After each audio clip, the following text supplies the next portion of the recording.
The MK Mental Health Hour with Arthur Ellis Mental Health Support in partnership with Thomas Connolly Estate Agents and MKFM. Just gone 7 o'clock on your Sunday evening across Milton Keynes. Hello, it's Leah with you on a brand new Milton Keynes Mental Health Hour.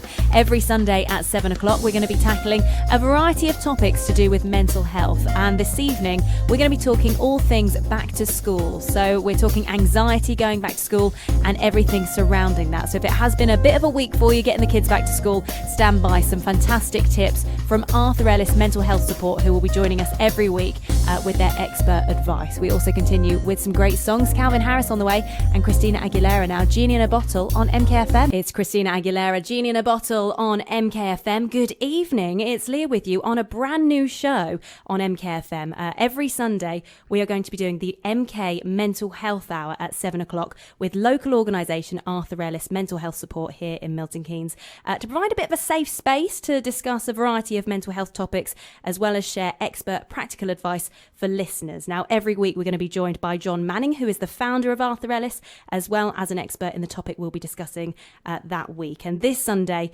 we're going to be discussing anxiety going back to school. But before we get into that, John, welcome to the studio. Lovely to have you with us this evening. So you are the founder of Arthur Ellis. If people haven't heard about Arthur Ellis Mental Health Support here in Milton Keynes, can you give us a bit of an insight into the work you do and support you provide the community? Yeah, so I started Arthur Ellis a couple of years ago now, and I was experiencing a variety of issues, and I have done since I was about 6 years old, and accessing help wasn't a familiar concept to me. I tried a variety of times. A few years ago, I was finally diagnosed with something called bipolar, which is a mood disorder, so I find it difficult to control my moods. And ultimately, I went to look at a variety of different mental health training, try and support myself and talk to my family, talk to my work, and nothing really helped. So I started this organisation to train people in practical ways in which they can recover, ways in which you can work with other people to prevent their relapse or help to prevent their relapse. And now we've been able to open up a one-to-one service of mentoring professionals, so people who have got a mental health background, to be able to support people in the local Milton Keynes community one-on-one, and that is for children who might not be able to access services and adults who might just need that extra bit of support. And you provide support not only in schools but also in corporate situations, public and third sector, as well as these one-to-one mentoring as well. Yeah, so we train businesses now in not just in Milton Keynes but in 13 areas around the country. Wow. So plenty of travel, which is good and bad in equal measures. But yeah, we work with big corporates, but also we work with smaller local organisations who want to be able to support the communities that they help in slightly different ways. Because within charities, within community organisations, more than likely a lot of the people they support are experiencing some sort of mental health issue or having an impact on their mental health. So we're helping local organisations with how they can support residents or any members of their community in a slightly different way. And the MK Mental Health Hour, I mean, we met a couple of weeks ago, maybe a month or so ago, when the kind of idea of the Milton Keynes Mental Health Hour came about.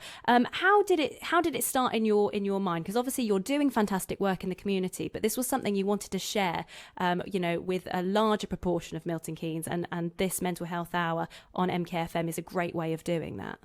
Well, certainly, as well as after a lot of work to get the one-to-one service up and running, seeing the brilliant work that our lead mentor has done in terms of actually the one-to-one support and the feedback that we're getting from people, we wanted to now get into a position where we're expanding that and helping more people.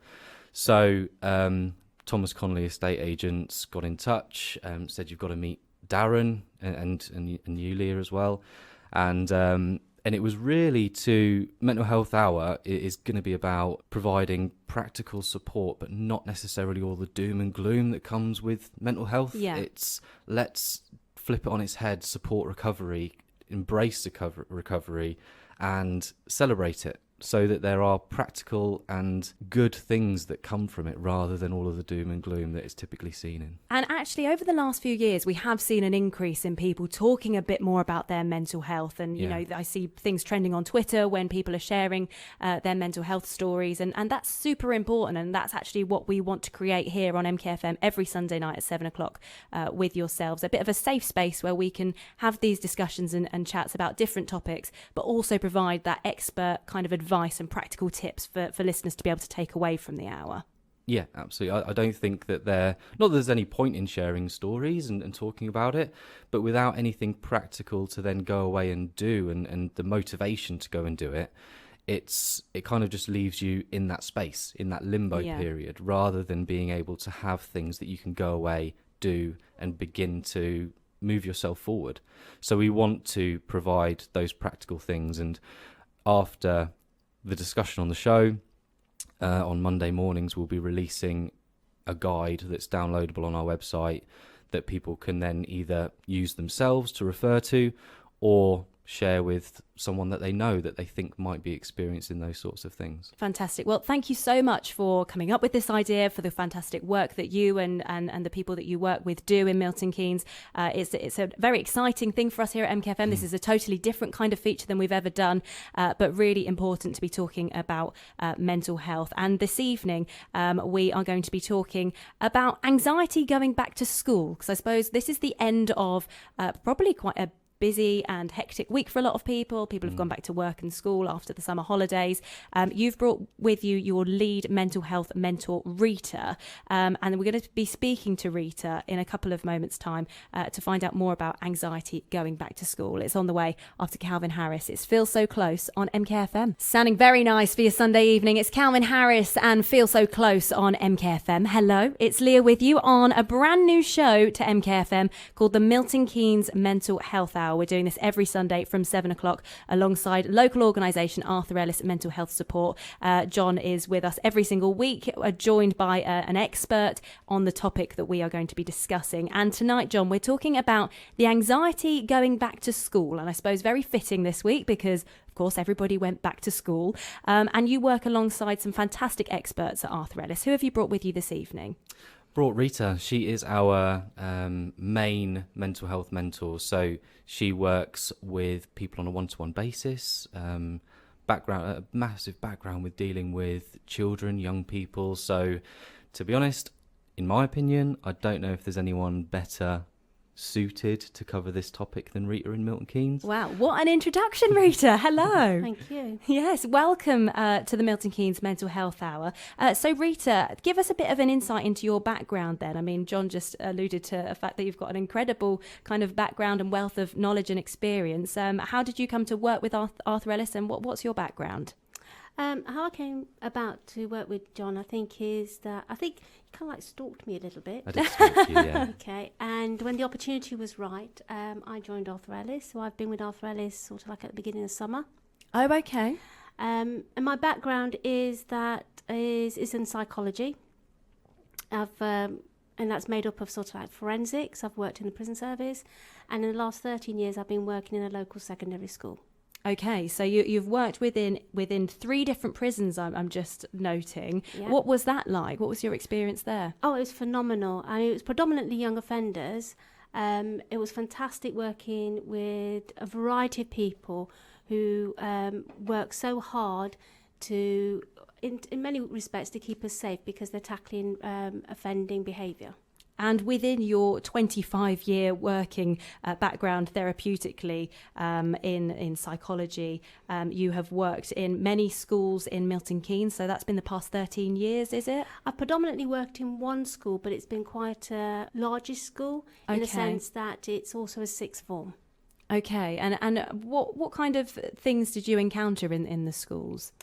I think the thing is that more and more we are seeing children and young people with mental health issues. My experience is that anxiety seems to be the biggest one. And that manifests in many different ways. And we see children kind of like outwardly being angry, Right. but underneath it is anxiety. We also see children, young people self-harming, but the driving emotion is anxiety. And you would say there's been an increase of self-harming? Absolutely. Certainly in my caseload at the school, 60% of the children and young people that I was seeing were self-harmers. Gosh. And why do you think that is? I think there's lots of things going on at the moment. You know, we're a different society. Back when I was at school, if I had a problem with a friend, I'd go home, spend the evening with my family, sleep over it, and the next morning it wasn't an issue. Nowadays, I can get onto my phone, I can go into Facebook, all sorts of social media, and I can carry on that rant. So there's not really the escape, is there, anymore? I mean, people are, like you say, carrying their phones and tablets, and you know, you're constantly being bombarded with different things. There's not really an escape, like you said. You might have before gone home and you could put that to bed and you deal with it the next day, whereas now it's abundantly everywhere. Absolutely, and I think the other added issue is the group chats. Because Right. everybody then just jumps into a chat and have an opinion about something. Very interesting, very interesting. So what are we covering today then? We're covering anxiety going back to school, aren't we? Yeah. So we're going to be understanding a little bit more about anxiety and what could cause it with Rita and John from Arthur Ellis right after this. The MK Mental Health Hour with Arthur Ellis Mental Health Support. It's the sound of Ashanti and Rock with you on MKFM. Good evening. It's Leah with you on the brand new Milton Keynes Mental Health Hour. This evening joined by John from Arthur Ellis Mental Health Support and Rita, who is the lead mental health mentor. Now, this evening, John, we're talking all about anxiety going back to school.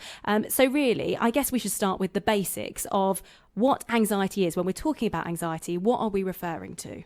Yeah, well, anxiety, it's kind of a common misconception, or through massive awareness campaigns and all of the media stuff around mental health, anxiety is seen as this illness. But anxiety is an emotion that everybody has, which is extremely normal to experience. But there are points in which anxiety gets to, that it starts needing a little bit of a hand if you don't have those strategies in place. So anxiety is basically that feeling of nervousness or worry if we begin, or if we're confronted with a situation that we don't know what the outcome is. So if we are going to school, for example, there is a huge amount of different unknowns around that. And Rita and I discussed before the show that there are new teachers, there's new friends that you might not have seen. New subjects. Sometimes the school has changed, the layout has changed, classes are in different places. So all these can be anxiety provoking. And we also got to remember that there's going to be a lot of year sixes transitioning to year sevens, going into bigger schools, with the older kids. And there's going to be little ones and there's going to be big ones all in the same place. And that's a big jump, isn't it, I suppose? That's a There's huge so thing. I much. can remember Absolutely. it was a long time ago, but I do remember having that same anxious feeling. And I suppose it's trying to identify when it's kind of normal to have those anxious feelings, because I Yeah. guess everybody must experience some form of anxiety. Everyone does. And I think that's where we need to kind of address it, is because it's not something that should be ashamed of. No. Everyone's going to get nervous because day to day as adults, we come across all of these different things that we don't know is going to happen. I mean, look at us here this evening, how we were all saying, we're a bit nervous. It's a new show. We feel a bit of a responsibility because we want to make sure we're doing the right thing by the community and signposting people to the right places. Anxiety is a normal feeling. But I suppose it's important to understand when those anxious feelings might become a concern. So at what stage would you say it's a bit concerning, Rita, that those anxiety kind of emotions take over? Well, we've got to remember that we get anxious about things that are important to us. Otherwise, we wouldn't bother about it and it wouldn't cause us any concern. And it's normal to feel nervous and anxious about an exam, for example. Okay? However, where it is a problem, where it's actually affecting everyday functioning. So when you've got children who are persistently refusing to go to school. And again, like I've said before, sometimes you see that anxiety outward, so you might have children and young people who are always getting detentions, getting into trouble, getting angry, walking out of class, ripping their work to shreds. All these things are signs that sort of like teachers can look out for, but also parents can look out for. Are they withdrawn? Are they staying in their bedroom a bit longer? Are they not interacting or not talking about things like they used to? Have they stopped hobbies that they were once interested in? All these are kind of like giving us sort of like clues that something's not actually right here. They're just warning signs to kind of look Absolutely. out for. Are there any other of those signs that people should be looking out for? Especially, I think it's really important if friend circles have changed, okay? And I think parents are really good at kind of like homing in and thinking about, are these friends kind of like the right friends? Yeah. Always go with your gut instinct. There's something telling you there. And I think it's important to kind of like investigate that. With year 11s, it's going to be an anxious year. It's their important year. We've got those big exams at the end. All sorts of things are going to be happening in the school, like mock exams, extra lessons, exam revision. These are all anxiety provoking. So that in itself is going to be something that's going to have an impact on everyday functioning. I suppose they're kind of uncertain times. Sorry, John. There's kind of uncertain outcomes, aren't they, of what they're going to encounter. It's that uncertainty feeling which can often kind of take over. And I think to plan everything to the nth degree so that there aren't those uncertain outcomes is unrealistic. So at the same time, I think you need to be realistic with that year, and with teachers as well being under so much pressure. In my opinion, an unfair amount of pressure. They are also pushing within their constraints of what they need to be achieving for the children. And I think at the moment there's such this emphasis on children performing that it's having a knock-on effect to how the children are dealing with these situations, and ultimately having a detrimental effect to their performance in school, behaviourally, and all of these things that we've listed are often seen as behavioural issues, but actually if you dig deeper, it could be solved by some basic therapeutic support. Okay, well, we're actually going to touch on that and how we can support our children. If you think that this is all sounding a little bit familiar and you know somebody that is a little bit anxious, we're going to be discussing that after Michael Gray now. This is The Weekend on MKFM. Michael Gray and The Weekend. Hello, it's Leah with you on the MK Mental Health Hour on MKFM, joined by John, who is the founder of Arthur Ellis Mental Health Support, and Rita, who is the lead mental health mentor there as well. And we're talking about anxiety going back to school. And one of the reasons, actually, John, that we started the Mental Health Hour and placing it on a Sunday evening is that a lot of the time people get a little bit of an anxious feeling on a Sunday night, don't they? Yeah, they can do. Yeah, what's coming during the week? It's those uncertain outcomes again of I've got so much going on, or I've got things that are coming up, I don't know what's going to happen. And going back to school tomorrow, one of the things we want to talk about now is how we can support our children if we think they're feeling a little bit anxious. So I guess this is for parents that might be listening, but also for teachers as well. Yeah, absolutely. So at Arthur Ellis, our entire philosophy is to help people become independent from illness. That's our little hashtag, our little tagline.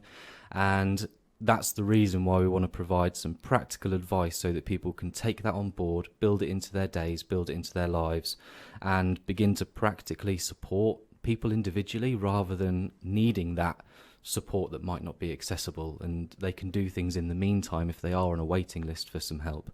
So we wanted to really cover what parents, what teachers can do if they do spot the different issues within our children, or maybe even within themselves that we may start to notice going back to school. So maybe if you've been listening so far and you've heard kind of the signs to look out for with anxiety, if people are kind of relating to that, Rita, what is the best way of supporting their child if they think that they are anxious? What we have to remember, and I always say this to parents, that you are the expert in your child. You know your child the best.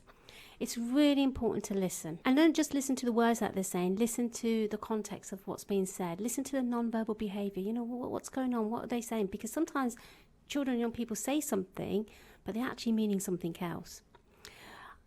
Also find opportunities to have that conversation if you are worried about something, because not all young people and children are good at expressing themselves and putting things into word. So you've got to have a look at, find those snippets of opportunities where you might be with them at the dinner table or standing in line to go to the cinema, where you could ask them something about, you know, how's your day been? What's school been like? You're struggling with your maths homework. What's going on? I haven't seen you playing with Tommy anymore. What's going on? And I mean, that's all really helpful advice. But I suppose a lot of parents might be sitting thinking, it sounds easy, but actually, how do you broach that topic? How do you actually get into that conversation? What would you suggest there? So find those golden nuggets, okay? For some other people, it does mean that, come on, we need to sit down and have a chat, because I have noticed something. And I think it's really important to always approach a child or young person with saying how you feel. So using an I statement rather than saying that I've noticed you're this and you've not done this, right, and you're, complaining about this. Use I statements. Put it back to yourself, because I think it's really important to understand that even though what's worrying and concerning them is not a big issue for you, but it is a big issue for them. That's why they're worried and anxious about it. One thing that we've noticed a couple of things doing and running our one-to-one sessions is that quite a lot of the time parents won't necessarily know how to just kick that conversation off. And one of the things, or amazing things, that Rita and the mentors do within sessions is using different resources. So we have in our office, we're really lucky to have like whiteboard walls where children can draw, cool, use different felt tips and stuff, and then Rita and the mentors have a variety of resources, toys, and I can't remember what they're called. They're like the really fancy patterns that you can colour in. Sort of like little patterns they're just colouring patterns, actually. Yeah. And it's wonderful because, if you give that to a child or young person, so while they're busy thinking about just drawing, you can start talking to them, and you find that they open up and have conversations. So much. And that's such a simple technique. So it's a bit of a distraction of the mind almost. Absolutely. That they'll open up if they're busy doing something. I often find if I'm trying to talk to my partner about something, I'll say, let's go for a walk, because it's a similar thing where we'll go for a walk, and then all of a sudden you find that you're talking about something that if you were maybe sat down at a table and it was all a bit serious, you'd find it a bit difficult. And it's funny because we were saying the anxiety of talking about anxiety is definitely there, isn't it? Yeah. And in our training, we have specific training that covers anxiety. So not necessarily the psychological tools about what you can do yourself if you're experiencing this, but also from a managerial perspective in companies, or we also do the training with teachers. It's how to actually have that conversation. So how to begin to sit down about it or go for a walk, think about the setting. And it's just really practical to actually know, okay, this is our environment that we work in. This is going to be the best way in order to actually have that chat. Absolutely. So what other tips would you share then, Rita? What I'd like to add to that is that you've got to remember your timing. You don't want to be asking that question when they're just about to go to school. Okay, so think about your timing when you actually do approach this subject. There are other tips as well. I think always focus on positives. Okay, I don't think we focus enough on positives as a society. We're all so quick at picking up all the negatives. There's so many good things that are going on. So try and focus on the positive. Try and find those positives for your child and flourish them. I think it's also a good idea to model. Okay, because children and young people listen to us and mimic what we do as adults all the time. They're always watching us, and we kind of like provide them with a kind of model of how to deal with life and how to deal with people. So if you're kind of like worried about them going to school, starting a new school, and you're anxious, try to model a really good way of how to handle that, or try not to show it to them, because all you're doing is actually passing that on to them, aren't you, really? So, and even if you're kind of like dealing with something at home, show that a really good positive way of handling it, being nice and calm, thinking about all the positives, working out, what would be a good solution, a bad solution, talking about it. And those kind of things actually teach our children and young people how to kind of like address life. Fantastic. Well, they're all really, really useful tips that you're sharing, Rita and John. As we said at the beginning of this interview, we're going to make sure that we have a bit of a brief of everything that we run through and all of these helpful tips that's going to be available via our website over to your website for people to download and keep to hand. And also this interview is going to be podcasted over on our website, which is mkfm.com. We're going to continue the discussion after Jennifer Lopez, Love Don't Cost a Thing, which is on the way right after this. The MK Mental Health Hour with Arthur Ellis Mental Health Support. Jennifer Lopez, Love Don't Cost a Thing on the MK Mental Health Hour for Sunday evening. Hello, it's Leah with you, joined by John from Arthur Ellis Mental Health Support and Rita, who is the lead mental health mentor, talking all about anxiety going back to school. Now, we've just heard some really helpful tips that hopefully will provide a lot of people some support across Milton Keynes with any of that kind of low-level cases of anxiety. But John, if that persists, there are some further guidelines to help with that journey. Yeah, absolutely. So the guidelines are set by the National Institute of Care and Health Excellence. That's NICE for short. Right. Which is basically any mental health practitioner, whether they work with children or adults, they kind of base all of their treatments off of those principles or those guidelines. So there are certain things that can help, but there are also things that NICE don't recommend that are specifically for treating anxiety in young people. So you need to have kind of that knowledge and that understanding of what can be helpful, but also what can't be helpful. So it's good to understand the ones that can be helpful, obviously, and to acknowledge the ones that maybe aren't recommended. So can you talk us through some of those, Rita? Well, what NICE says is that, when you get to that point that you do need that intensive intervention, is anxiety is not the only thing that's going to be a concern, because anxiety also kind of like runs alongside something like depression. And there may be some trauma as well. So that's kind of like produced its own anxiety and depression. So it's always going to be kind of like several things going on at the same time. And what NICE recommends is that cognitive behavioural therapy, and it is the one that's most researched and has really good evidence-based sort of recommendations and has been shown to be quite effective. So CBT for short. So what is being offered to children and young people is either one-to-one or group work. One-to-one will probably be about 8 to 12 sessions, lasting about 45 minutes each. Group work tends to be with other children with similar issues, probably similar age group as well, and they could do probably about 8 to 12 group sessions, 90 minutes each. And all these sessions will focus on things like, psychoeducational stuff, which is kind of like raising awareness and understanding about yourself, your reactions, the way you think about things. And then also sort of like social school training to sort of like help you how to deal with those interpersonal conflicts and situations. And we hear a lot about mindfulness as well, especially in schools, them introducing mindfulness. Is that something that's recommended with anxiety? Well, what NICE recommends is that mindfulness isn't helpful. Okay. And some of that could be, I guess, is about it's the fact that you're having to go back into your mind. And, when you've got a head full of sort of anxious thoughts, is that really the right thing? With my condition, anxiety being an emotion that we all have, gets heightened depending on my mood. So I have never been able to really do mindfulness, right. Just purely because if I sit there and give it a go, just the mind, if you're in an anxious state, you're overthinking all of these different uncertain outcomes or situations, and you're sitting in that overthinking space, and it's actually kind of, it feels detrimental. It's not something that can be helpful. So it's advised by NICE to kind of steer away from those kind of things. Okay.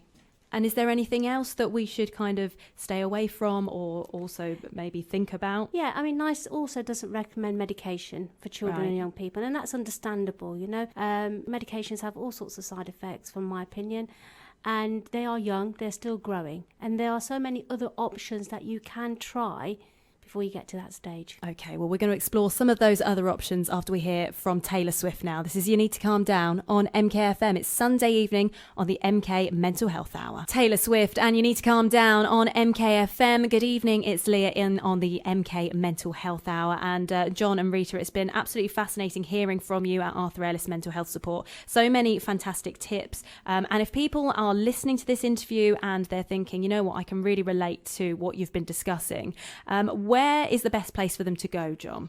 They can certainly head over to our website. So our one-to-one service is now up and running for the people of Milton Keynes. That's children and adults from the age 8 and above. So we have everything from our shows is going to be published as guides, practical guides on our site.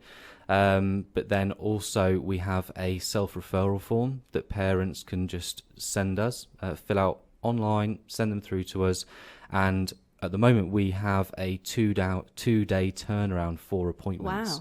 Wow. So we're able to support that person very, very quickly. Fantastic. And we'll make sure that we've got all of those mental health guides on our website, which is mkfm.com. We'll also be podcasting this interview if you missed the beginning part of it, or maybe you want to download it and share it with somebody that you think it might be useful to.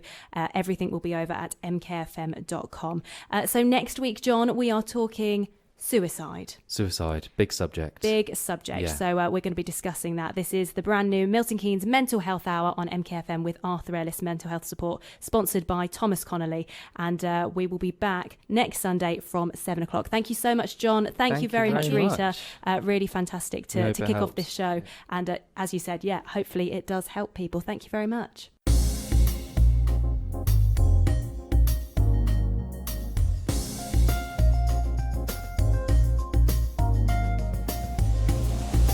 The MK Mental Health Hour, in partnership with Thomas Connolly Estate Agents.